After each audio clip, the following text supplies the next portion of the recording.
Like this, जो हमें past या फ्यूचर में बहुत कम समय में ले जा सकते हैं।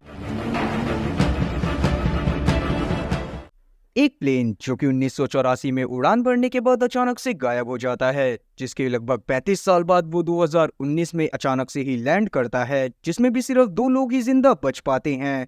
तो कहानी की शुरुआत करने से पहले मैं आप सभी लोगों को बोलना चाहूंगा कि आप लोग चैनल को सब्सक्राइब कर दें, क्योंकि आप लोग काफी सारी वीडियोस को देखते तो हैं पर चैनल को सब्सक्राइब नहीं करते। तो कहानी की शुरुआत में हम लोग JL-50 नाम की एक फ्लाइट को देख पाते हैं, जो कि 1984 में कोलकाता से उड़ान भरती है, पर अचानक से ही वो एक तूफान में फंस जाती है, जिसके बाद उस फ्लाइट का नामो निशान तक नहीं मिलता। जहां से सीन शिफ्ट होकर आता है 2019 में वेस्ट बंगाल लावा में, जहां पर अचानक से ही एक प्लेन बहुत बुरी तरह से पहाड़ियों के बीच में क्रैश करता है, जिसे देखने के बाद वहां के बच्चे बहुत ज्यादा शॉक हो चुके थे।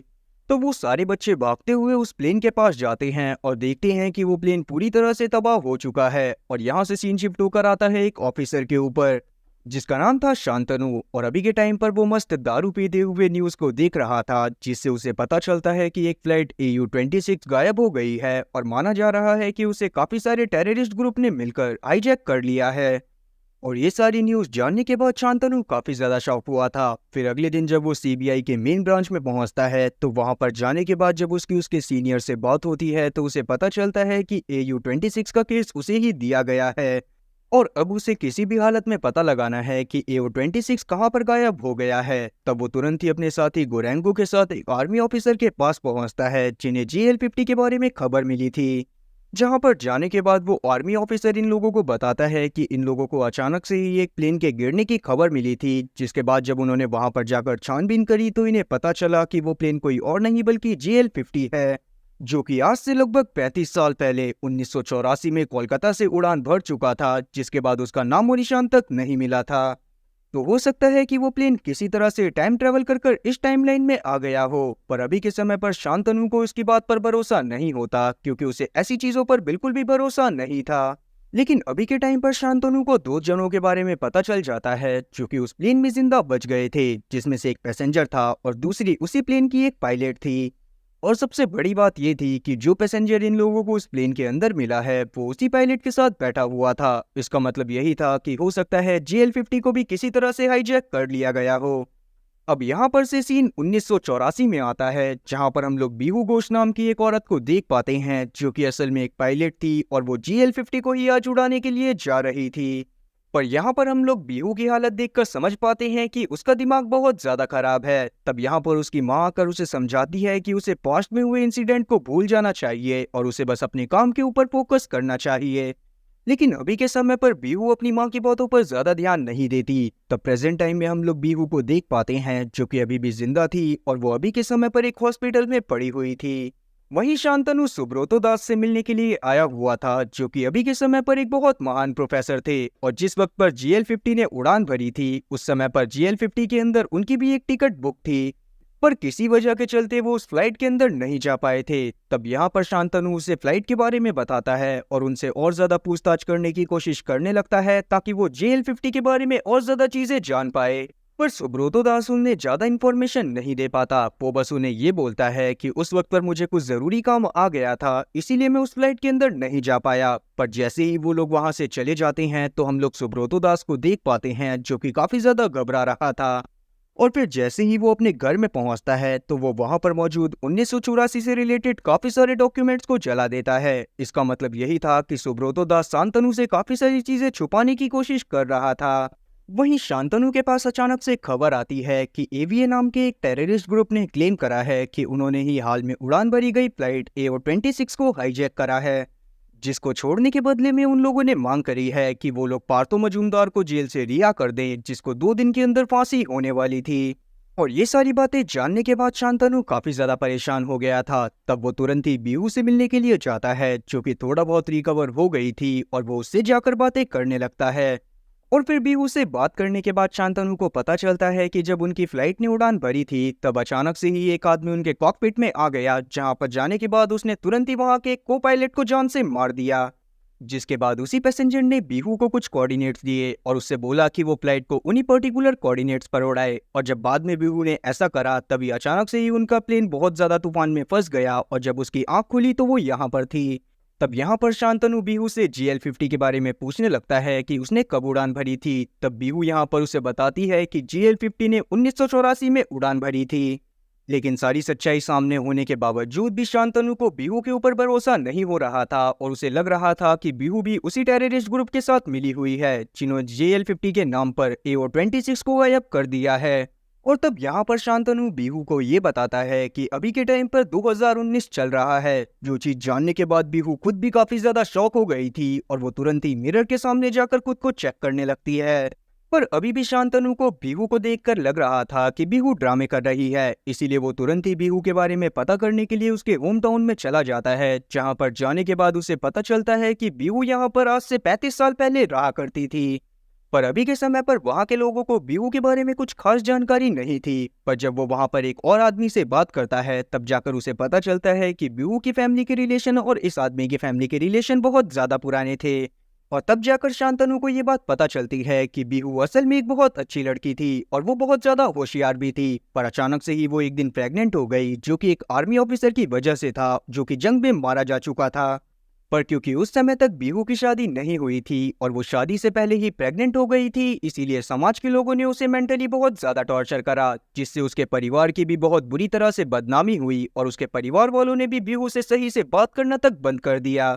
और बीहू को सबसे बड़ा झटका तो तब लगा जब उसे पता चला कि जिस बच्चे को उसने जन्म दिया है वो मर चुका है। और ये सारी बातें जानने के बाद बीहू बहुत ज्यादा परेशान हो गई, जिसके अगले दिन ही उसने डिसाइड करा कि वो GL-50 फ्लाइट को उड़ाने के लिए जाएगी। और तभी यहाँ पर किस्मत से शांतनु को एक फोटो भी मिल जाती है जो कि 1984 की बीहू की थी, जिसे देखने के बाद वो काफी ज्यादा शॉक हो गया था, क्योंकि बीहू अभी के समय पर भी बिल्कुल वैसी ही लग रही थी जैसे वो 1984 में लगती थी। और ये सारी चीजें देखने के बाद शांतनु का तो दिमाग चकरा गया था, इसीलिए वो तुरंत ही एयर कंट्रोल डिपार्टमेंट में जाता है, जहां पर जाने के बाद वो GL-50 की सभी रिकॉर्डिंग को चेक कर रहा था। तब जाकर उसे पता चलता है कि बिल्कुल एग्जैक्टली वैसा ही हुआ था जैसा कि बीहू ने अभी कुछ समय पहले उसको बताया था। आगे हम लोग चंद्रमित्रा नाम के पैसेंजर को देख पाते हैं, जो कि असल में वही सेकंड सर्वाइवर था जो कि GL-50 क्रैश में जिंदा बचा था। और अब ये बात जानने के बाद कि वो 2019 में टाइम ट्रेवल कर गया है, चंद्रमित्रा असल में बहुत ज्यादा खुश होता है, जैसे कि मान लो उसे इन सब चीजों के बारे में पहले से ही कुछ ना कुछ पता हो। तब वो तुरंत ही यहाँ पर से बीहू के कमरे में जाता है और बीहू को मारने की कोशिश करने लगता है, ताकि वो उस दिन के बारे में किसी को भी कुछ भी ना बता पाए। लेकिन किस्मत से वहां पर उसी समय पर एक नर्स पहुंच गई थी, जिसकी वजह से बीहू की जान बच जाती है। पर अभी के समय पर चंद्रमित्रा उस नर्स को ही अपने टारगेट पर ले लेता है और उसके गर्दन पर एक सिरिंज रखता हुआ वहां से भागने की कोशिश करने लगता है। उतने में ही वहां पर शांतनु भी पहुंच गया था, जो कि चंद्रमित्रा को रोकने के लिए आया हुआ था। पर जैसे ही वो चंद्रमित्रा को देखता है कि उसने नर्स को हॉस्टेज बनाया हुआ है, वो उसे वहां से जाने देता है।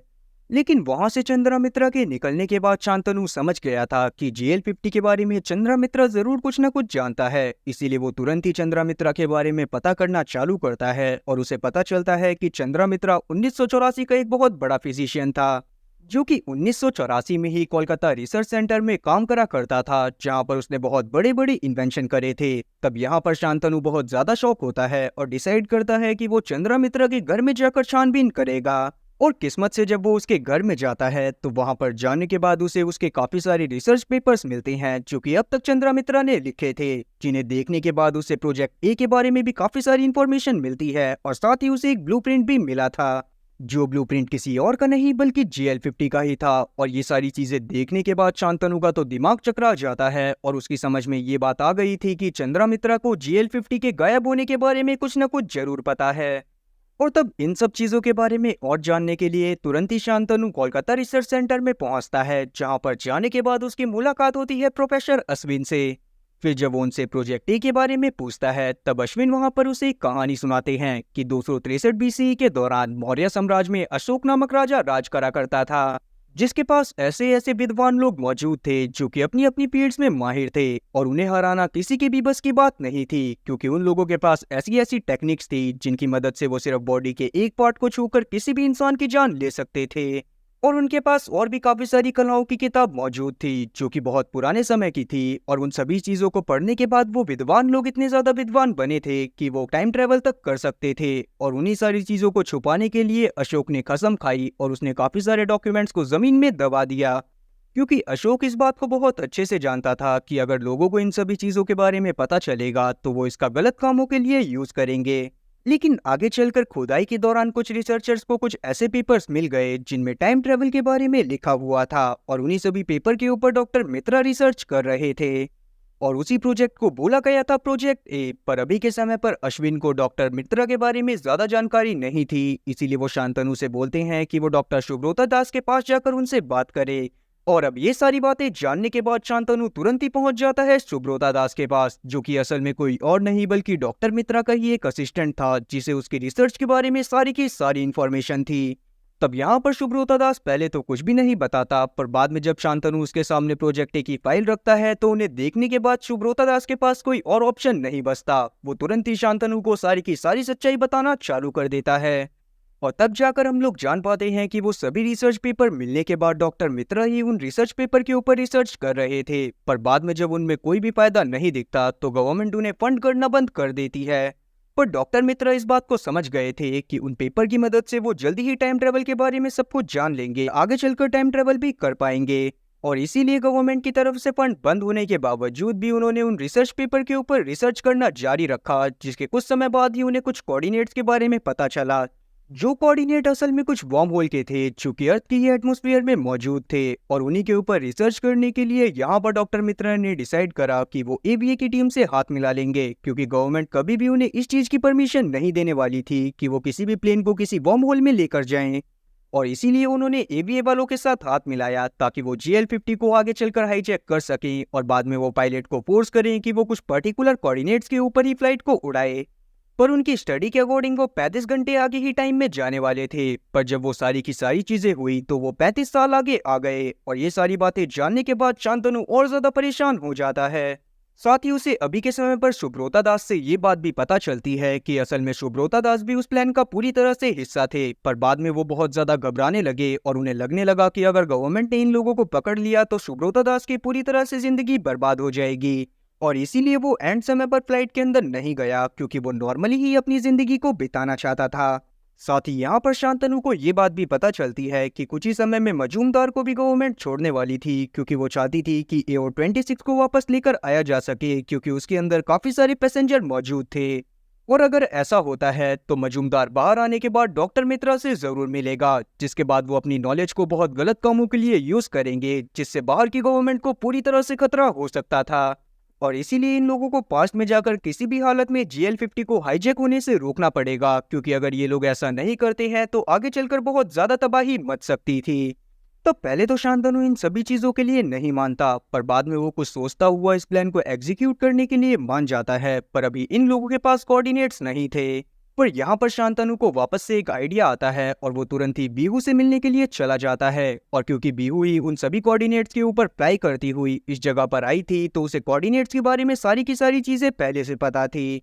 और तब यहाँ पर शांतनु बीहू से बहुत प्यार से बात करते हुए उसे अपने प्लान के बारे में बताता है और डिसाइड करता है कि वो कल ही अपने प्लान को एग्जीक्यूट करेंगे। पर उससे पहले वो बीहू को बताता है कि उसे उन कोऑर्डिनेट्स को रिवर्स करना पड़ेगा ताकि ये लोग फ्यूचर में ट्रैवल ना कर पास्ट में ट्रैवल कर पाए। तो बीहू भी यहाँ पर शांतनु की बात को पूरी तरह से समझ जाती है और वो कोऑर्डिनेट्स को भी रिवर्स कर देती है, जिसके बाद अगले दिन हम लोग देख पाते हैं कि शांतनु अपने एक दोस्त की मदद से एक जेट को अरेंज करवाता है और ये लोग उन कोऑर्डिनेट्स की मदद से उसी वर्म होल के पास फ्लाई करने लगते हैं। और किस्मत से इन लोगों के साथ बिल्कुल से वैसी ही घटनाएं होने लगती हैं जैसी 1984 में बीहू के प्लेन के साथ हुई थी। और ये सारी चीजें देखने के बाद बीहू समझ जाती है कि ये लोग पास्ट में टाइम ट्रेवल करने वाले हैं। लेकिन तभी अचानक से ही इनके प्लेन में कोई खराबी आ गई थी, जिस वजह से बीहू को वापस से प्लेन को नीचे लैंड करवाना पड़ता है। पर जब ये लोग नीचे पहुंचते हैं तब इन्हें पता चलता है कि नीचे का माहौल पूरी तरह से बदल चुका है।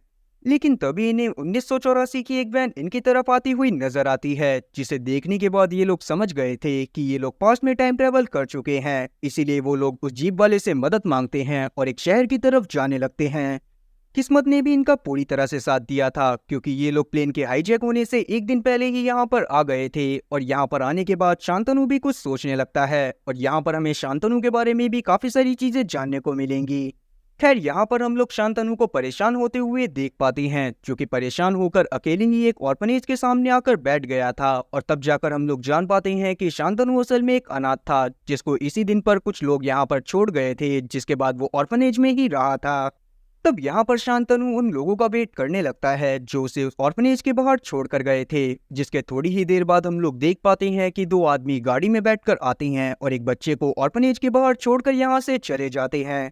तब उन लोगों के वहां से जाने के बाद शांतनु तुरंत ही उस बच्चे के पास जाता है और उसके गले में एक लॉकेट को देखता है, जिसे देखने के बाद वो समझ गया था कि ये बच्चा कोई और नहीं बल्कि खुद शांतनु है। और ये सारी चीजें देखने के बाद शांतनु की आंख में आंसू आ गए थे, क्योंकि उसे अब भी अपने परिवार के बारे में कुछ भी नहीं पता था और इसीलिए वो अपनी जिंदगी में भी आगे नहीं बढ़ना चाहता था। तब वो उस गाड़ी का पीछा करने की कोशिश करता है, पर उसमें वो नाकाम रहता है। तब अगले दिन हम लोग शांतनु को देख पाते हैं, जो कि जब शुभ्रोता और बीहू के साथ खाना खा रहा था, तब यहाँ पर शुभ्रोता उसे बताता है कि आज के दिन ही डॉक्टर मित्रा जाकर एवीए में मजूमदार से मिलने वाला है और अगर ये लोग फ्यूचर में हो रही घटनाओं को रोकना चाहते हैं तो इन्हें किसी भी हालत में अभी जाकर उन दोनों लोगों को जान से मारना पड़ेगा, जिसके बाद GL50 कभी भी हाईजैक नहीं होगा और उसके बाद सारी की सारी चीजें वापस से नॉर्मल हो जाएंगी। तब ये लोग उसी वेयर हाउस में जाने का डिसाइड करते हैं, जिसमें डॉक्टर मित्रा और साथी मजूमदार मिलने वाले थे। पर अभी के टाइम पर इन लोगों के पास कोई भी गाड़ी नहीं थी। तब यहाँ पर बीहू इन्हें अपने घर के बारे में बताती है, जिसके पास एक गाड़ी थी।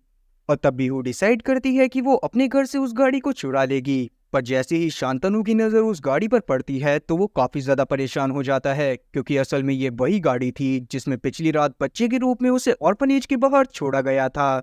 और तब गाड़ी में बैठने के बाद शांतनु यहाँ पर बीहू से उसके बच्चे के बारे में पूछने की कोशिश करने लगता है, जिससे शांतनु को ये बात पता चलती है कि असल में बच्चे को डिलीवर करते वक्त बीहू की हालत बहुत ज्यादा खराब हो गई थी, जिसके चलते वो बेहोश हो गई। और बाद में उसके ही पेरेंट्स ने उसे बताया था कि उसका जो बच्चा हुआ था वो मरा हुआ पैदा हुआ था।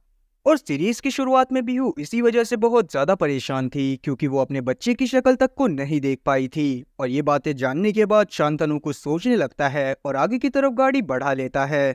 और अब ये लोग उस वेयर हाउस के पास पहुंच गए थे, जहां पर डॉक्टर मित्रा और मजूमदार मिलने वाले थे। जहां पर जाने के बाद ये लोग तुरंत ही उनके ऊपर अटैक करना चालू कर देते हैं। और यहाँ पर शांतनु की फाइटिंग स्किल बहुत ज्यादा काम में आती हैं, जिनसे वो यहाँ पर मौजूद सभी लोगों को बहुत बुरी तरह से मार रहा था। और यहाँ पर धीरे धीरे चलकर बहुत बड़ा गैंग वॉर हो जाता है और हम लोग देखते हैं कि डॉक्टर मित्रा के सभी लोग मारे जा चुके हैं।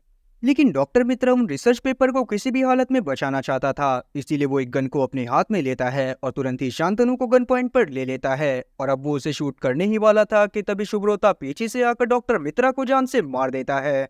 और अब वो सारे के सारे रिसर्च पेपर को शुभ्रोता ने ही अपने हाथ में ले लिए थे। जो चीज देखने के बाद शांतनु समझ जाता है कि शुभ्रोता असल में यहाँ पर आया था ताकि वो उन सभी रिसर्च पेपर्स को हासिल कर सके, क्योंकि 2019 में जब GL50 क्रैश हुआ था तब उस समय पर अभी के सारे रिसर्च पेपर जल चुके थे। और शुभ्रोता यहाँ पर आया था ताकि वो डॉक्टर मित्रा को जान से मारने के बाद सभी रिसर्च पेपर को हासिल कर सके।